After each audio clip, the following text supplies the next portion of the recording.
करती हूँ। तो पीछे 10 साल में आपकी जॉब में इंक्रीमेंट, पैसा, कंपनी का हाल क्या है?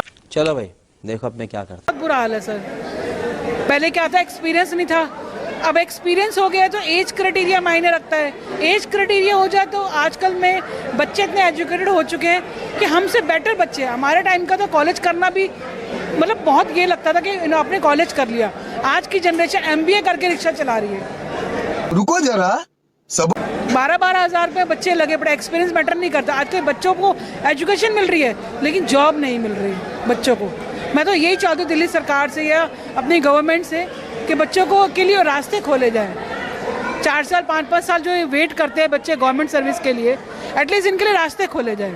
Our aim is to create jobs for more than a billion young. अरे मोदी जी की सरकार के कितना करोड़ हमने दे दिया बस रोजगार। कह ही रही है, दिखाई तो मुझे देता नहीं है। आज तक तो मुझे दिखाई नहीं दिया। बेचारे बच्चे घूम रहे हैं। अभी मजा आएगा। मुझे मोदी सरकार पे थोड़ा ट्रस्ट है। ट्रस्ट इसलिए कि वो जो बोलते हैं वो करते हैं, जो वो नहीं बोलते वो नहीं करते हैं। तो बोले नौकरी का भी तो वही बोले। नौकरी का तो बोले लेकिन इतना सारा पॉलिटिक्स है ना सर, मैं आपको क्या बताऊं। वो तो बहुत कुछ बोल देते हैं। जो नीचे के लोग हैं ना वो क्या कर सकते हैं, वही बस खाने के चक्कर में लगे रहते हैं सर।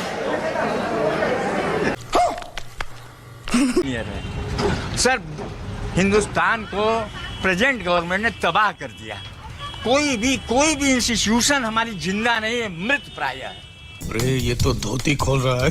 अभी मैंने देखा 272 की list, they are all RSS cadre man. ये गलत है।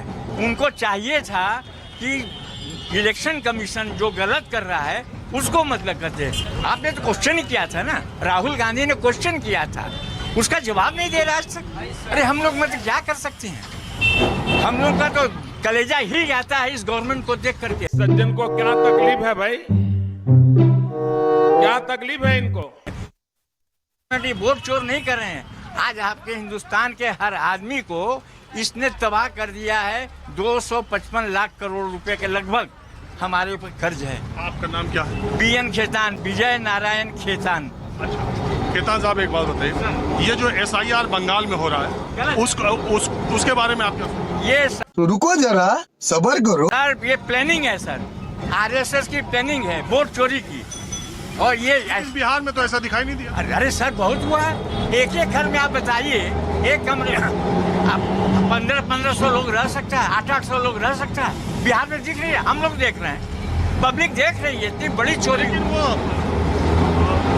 ये गड़बड़ है बाबा। जो इस तरह के नाम थे वो सर हमारे वोट को काट दीजिए। आपकी पार्टी मान लो कोई भी, मेरा किसी से लेना देना नहीं है, उसको नाम काट दीजिए और दूसरी पार्टी का अगर आप नाम जोड़िएगा तो ये अन्याय है कि इसको देखना चाहिए कि नहीं देखना चाहिए। हम अगर कोई क्वेश्चन रेज करते हैं, I am the leader of opposition, if I am raising certain question, उसमें जवाब देने के बजाय वो बेकार है, ये फाल्स। महिलाओं की क्या हम दिखाएंगे फोटो? अरे व्हाट इज दिस नॉनसेंस? आप मतलब कि कहाँ की विदेशों की महिलाओं की तो आपकी फोटो दिख रही है। ये क्या हो रहा है? और मतलब मुस्लिम महिलाओं का आप मतलब वो करेंगे, हद कर दिया साहब। इसके पहले भी तो चुनाव हुए थे, आज पहली बार हुए थे। हम लोगों ने सेशन को भी देखा है, हाँ, मूली गाजर की तरह चाट जाते थे। ये आज देख लीजिए, लिंगदो साहब भी थे, ईमानदारी से किए। अगर यही नरेंद्र मोदी उनकी क्रिटिसाइज करते थे लेकिन उन्होंने पलट के जवाब नहीं दिया, आज का देख लीजिए। नहीं, अभी और सुनिए। इनको दंत विहीन है ये हमारा चुनाव आयोग, और इनको बचा रहे। क्या दरकार है आपको बचाने की? ये गलती भी करेंगे, मतलब आप चाह रहे हैं। लेकिन SIR पे पश्चिम बंगाल में तो ऐसा कोई दिखाई नहीं दे। सर यहाँ बहुत गड़बड़ है, लोग आत्महत्या कर रहे हैं। BLO पे इतना दबाव है कि आप इसको मतलब काट दीजिए, इसको काट दीजिए, वो क्या करेगा? अभी एक लेडीज ने अभी आत्महत्या की है कुछ दिन पहले, बंगाल में की है सर, बाहर नहीं की है ना। तो क्या ये बुलबुला एक नहीं है सर, आदमी के अंदर में आक्रोश है। ज्यादा से ज्यादा ये मेरा क्या कर लेंगे भाई? मैंने बताइए क्या कर लेंगे? इलेक्शन कमीशन के अधिकारियों में, कर्मचारियों में रोष है, जिसको कि गवर्नमेंट दबा दे रही है अपने ताकत के बल पे, अपने ताकत का मिस यूज कर रही है, गलत बेजा इस्तेमाल कर रही है, जो नहीं करना चाहिए। लोकतंत्र की हत्या हो रही है सर। मेरे आप कह रहे हैं, वो कह रहे हैं कि अब सही हो रहा नहीं है, सर। बांग्लादेशियों को निकाला जा रहा है, नहीं, घुसपैठियों को निकाला जा रहा नहीं, सर, है, यहाँ- तो इससे विपक्ष को इससे नहीं निकाले नहीं जा रहे हैं। ये मतलब अपने वोटरों को बसाया जा रहा है। मैं कलकत्ता में बता रहा हूँ, बेलूर में चले जाइए, ये अब चुनाव आ गया, एक एक मकान में, एक एक कमरे में 100 लोगों का मतलब मिल जाएगा आपको बेलूर में। मैंने दिया भी, अगर असल में करे तो करे क्या, बोले तो बोले। क्या है, जितने भी अधिकारी लोग हैं वो सब करप्ट है, बिके हुए हैं। इस वजह से ये ममता अकेली क्या करेगी? भले इसको कहे कि मुसलमानों की, वो ऐसा नहीं है, वो हिंदुओं, ये सेकुलर माइंड है, ना हिंदू ना मुसलमान। वो कॉन्स्टिट्यूशन को का, वो पढ़ी लिखी एडवोकेट है। अच्छा, वो चाहती है संविधान लागू हो, और ये चाहते हैं कि हमारा मतलब मनुस्मृति लागू हो। बस फर्क यही है अंदर में।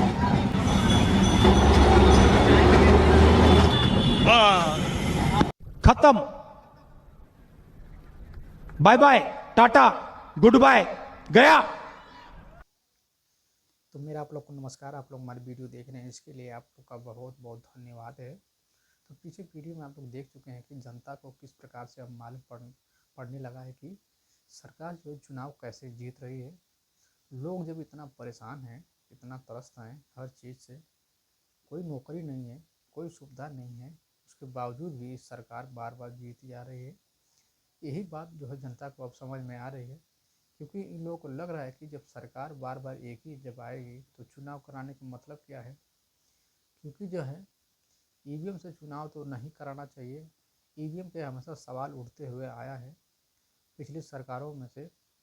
अभी की सरकार में बहुत तगड़ा विरोध होता है ईवीएम का, लेकिन वहीं पे सरकार पे कोई भी दिक्कत नहीं है। सरकार कोई भी जो है इस पर दोषारोपण नहीं लगाती है, क्योंकि सरकार बार बार जीत जा रही है। तो कोई भी सरकार आएगी जब उसी मशीन से जीतती रहेगी तो उस पर जो है सवाल नहीं खड़ा करेगी, और जो सत्ता के बाहर रहती है वही जो है उंगली उठाती है। तो क्यों ना, अगर सरकार इतना ही बहुमत अगर मिल रहा सरकार को, तो क्यों ना जो है ईवीएम के बजाय बैलेट पेपर से चुनाव कराकर एक बार देखना चाहिए कि सरकार को कितना समर्थन है। और विपक्षी नेताओं को भी ये मालूम पड़ जाएगा कि सरकार घोटाला नहीं कर रही है। इस पर भी सरकार को जो है रुख साफ करना चाहिए, लोगों को विश्वास जगाना चाहिए कि लोकतंत्र अभी भी जिंदा है। क्योंकि जब जो है एक ही पार्टी अगर बार बार जीतती रहेगी तो लोकतंत्र में लोगों का भरोसा उठ जाएगा, कोई वोट देने नहीं जाएगा, ऐसे जो है विचार। क्योंकि ऐसा नहीं होना चाहिए, सरकार को भी साथ देना चाहिए और इलेक्शन कमीशन को भी। सबको जो है विश्वास जो है रखना चाहिए। चुनाव में वोट देने कोई भी चाहता है तो उसको विश्वास होना चाहिए कि यही सरकार आएगी। तो इस तरह से लोगों के दिमाग में अब जहन बैठ गया कि ये सरकार काम नहीं कर रही फिर भी जीत जा रही है। ये बड़ी सोचने वाली बात है।